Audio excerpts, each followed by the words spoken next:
Origin Vance。嗨，最近好嗎？我是 OV， 帶你用游俠之眼看穿世界。歡迎來到 OV 的原理游俠之旅頻道。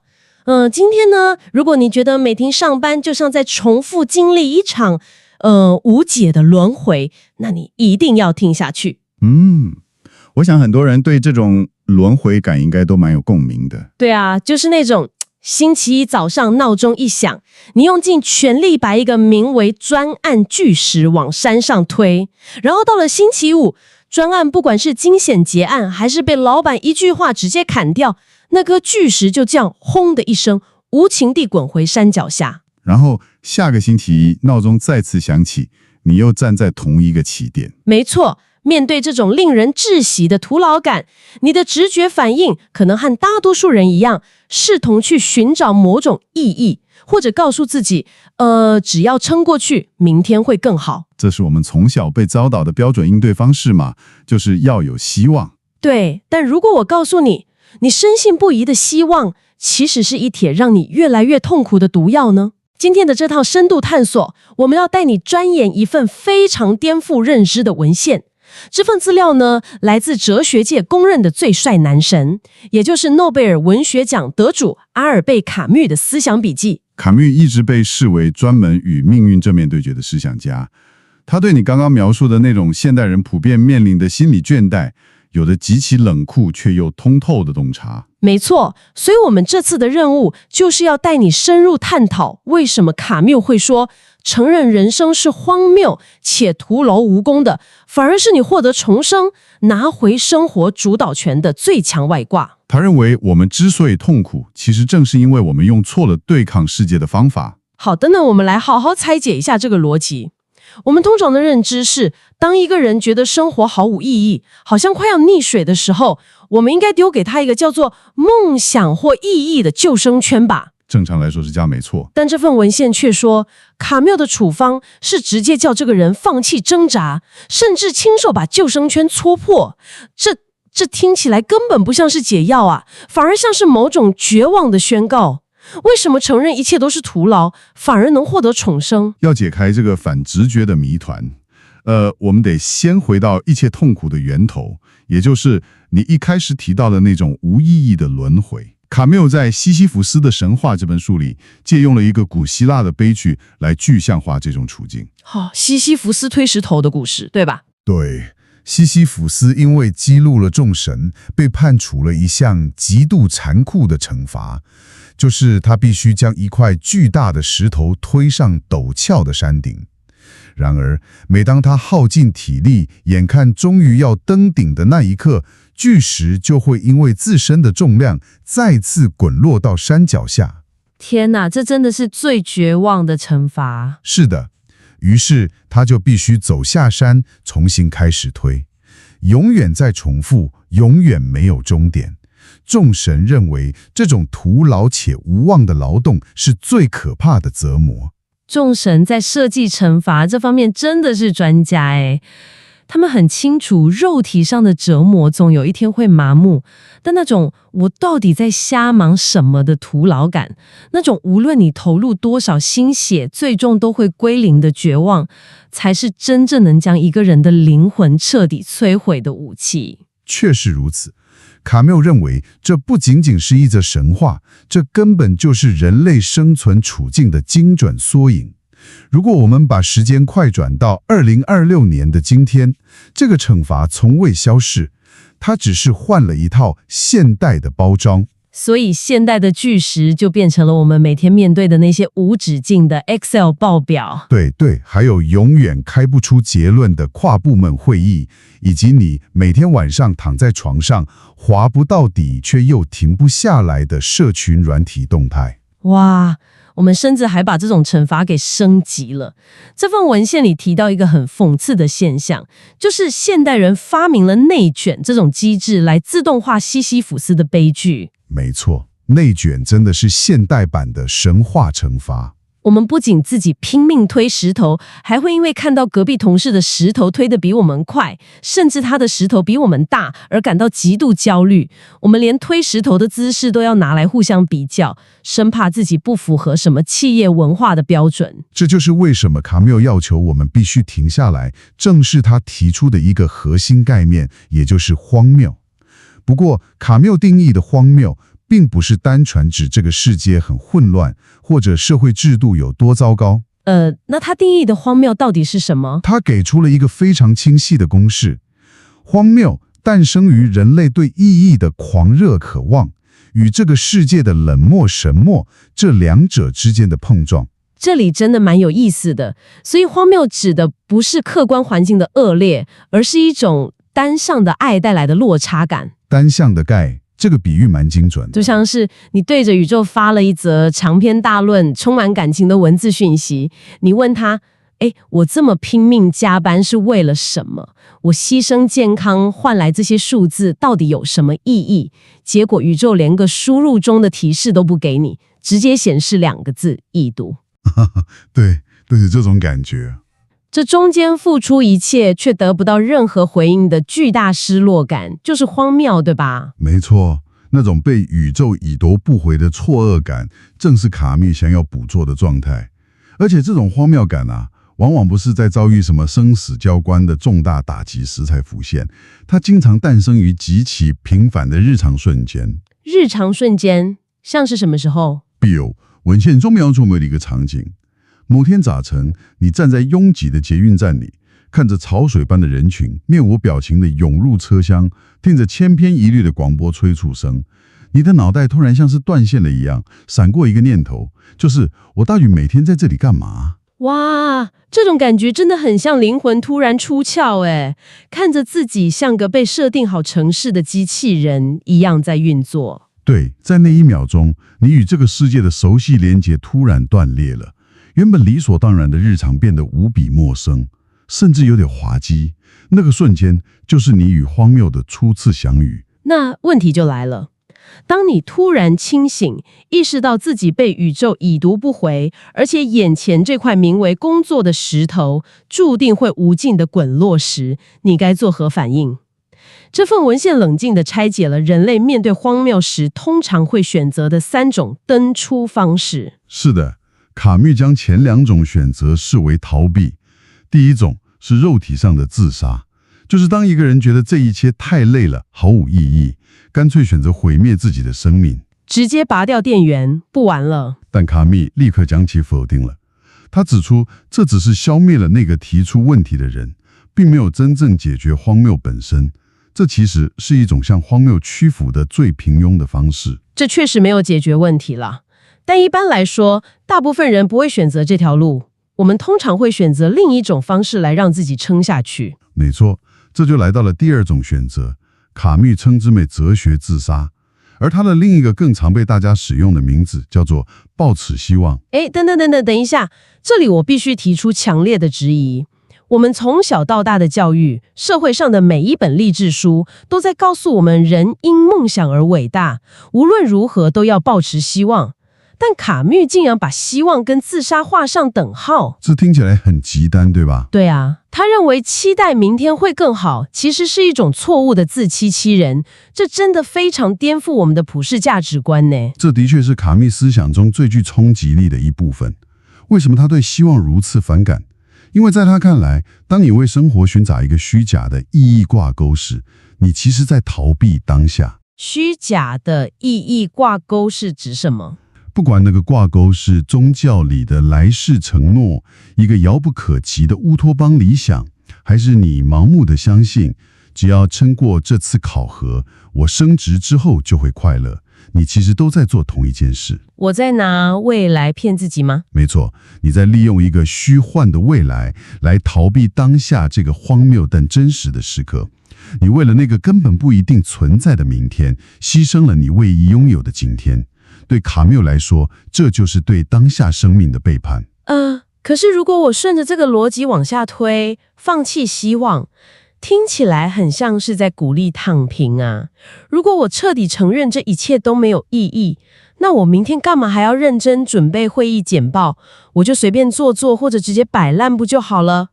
這就是非常多人在初次接觸卡繆時會掉進的巨大陷阱，對吧？如果沒有希望，那不是會讓人變成一個憤世嫉俗的廢物嗎？完全不是這樣。卡繆主張擺爛和消極怠工是另一種形式的投降，你依然被石頭壓垮了。所以他提出了第三種選擇，也是他唯一認可的英雄之路，那就是反抗。所以反抗不是擺爛，那是什麼？真正的反抗是你把那份會議簡報做到無可挑剔的完美，你展現出絕對的專業與熱情，但同時你心裡完全清楚這個專案明天可能就會被無故取消。哇塞，這心態也太強大了。你對這份技藝本身的專注，以及你不依賴任何回報的姿態，就是你對這個冷漠宇宙比出的最優雅的宗旨。承認沒有意義，但不放棄生活，甚至活得更用力。這聽起來真的非常硬核，但這種不依賴未來的力量到底從何而來？文獻裡提到，卡繆認為真正的力量其實藏在西西弗斯神話裡一個極容易被忽略的過場畫面中。沒錯。卡繆說，西西弗斯最吸引他的不是費力推石頭上山的過程，而是下山的那個時刻。下山的時候，為什麼？想象那個畫面，巨石轟然滾落，西西弗斯站在山頂，看着自己所有的心血化為烏有，然後他轉過身，踏着沉重的步伐，一步一步走向山腳。那幾分鐘的下山路程，是他意識最清醒的時刻。他非常清楚自己的命運，他知道石頭無論如何都會再掉下來，但他依然選擇邁開腳步走下去。為什麼這個清醒的意識會成為扭轉局面的關鍵啊？因為就在他清醒地意識到這一切，並依然選擇走下山的那一刻，權力發生了根本的轉移。只要他還抱着只要我再推穩一點，石頭這一次就會留在山頂的虛假希望，他就是命運的奴隸。也就是說，如果他還有希望，他的情緒就會被石頭的掉落給摧毀。對，但當他徹底接受了石頭注定會滾落的現實，卻依然昂首挺胸地去推它時，命運就不再是他的主人了。那一刻，他是石頭的主人，他的尊嚴完全取決於他推石頭的姿態。了解。如果我們把這個哲學套用到現實，這就像是在玩一款伺服器每天半夜都會強制刪檔歸零的生存遊戲。這個比喻蠻現代的，蠻貼切的。對，如果你是一個努力玩家，你會因為辛苦打到的神級裝備每天歸零而痛苦不堪，每天都在抱怨遊戲機制不公平。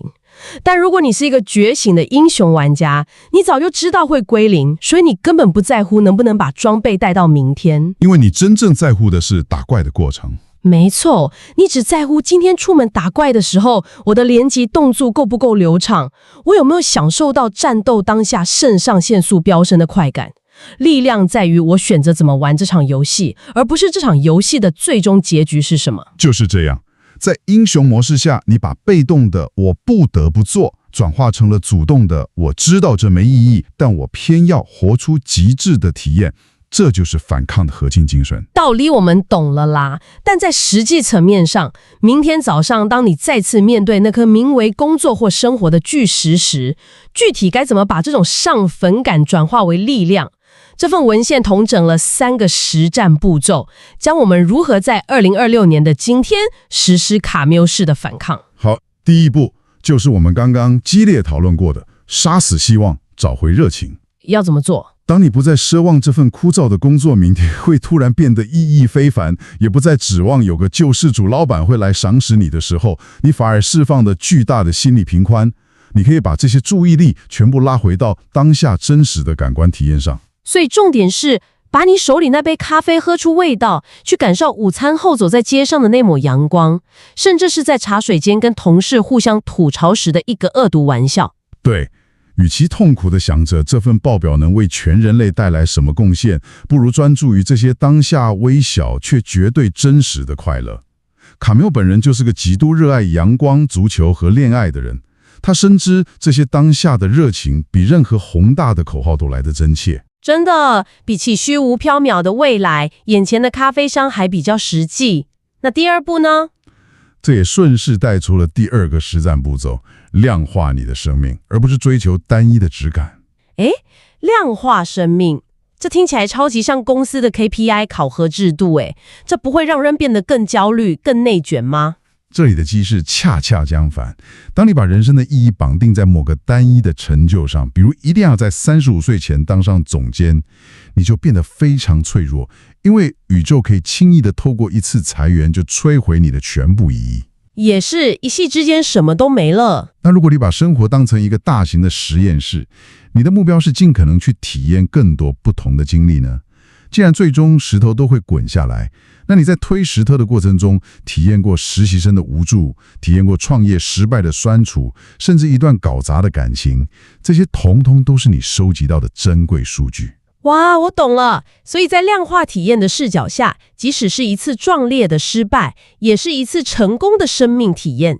這種心態真的會讓人變得刀槍不入誒。既然人生的終點大家都是一樣的，那就把重點放在盡可能解鎖各種支線劇情上，不去死磕那條充滿陷阱的主線任務。這招真的很棒。那第三個步驟呢？第三步叫做實施微笑反抗。卡繆朗有一句非常著名的結語，他說：“必須想象西西弗斯是快樂的。”想象他是快樂的，這是叫我們發揮阿 Q 精神去自我催眠嗎？絕對不是，這是一種極具攻擊性的反抗姿態。想象一下，當整個冷漠的宇宙想用審悶、無聊和空虛的重壓來逼你崩潰的時候，你不但沒有如他所願地痛哭流涕，反而對着他露出了一個燦爛的微笑。所以這絕對不是要你在那個漫長又無聊的3小時會議上，對着老闆擠出那種唯唯諾諾服務業般的假笑，而是一種你在心底深處保持的嘲諷的微笑。沒錯，就是當你面對那份讓你快要窒息的週報，你看着時鐘1分1秒過去，你在心裡想的是：哇，這顆石頭還真重，這遊戲設定真夠狠的。但我現在敲擊鍵盤，熟練地把這份無聊報告排版到完美的樣子，一定很帥。就是這樣，宇宙想用沉悶壓垮你，而你用享受當下的小樂趣來反殺宇宙。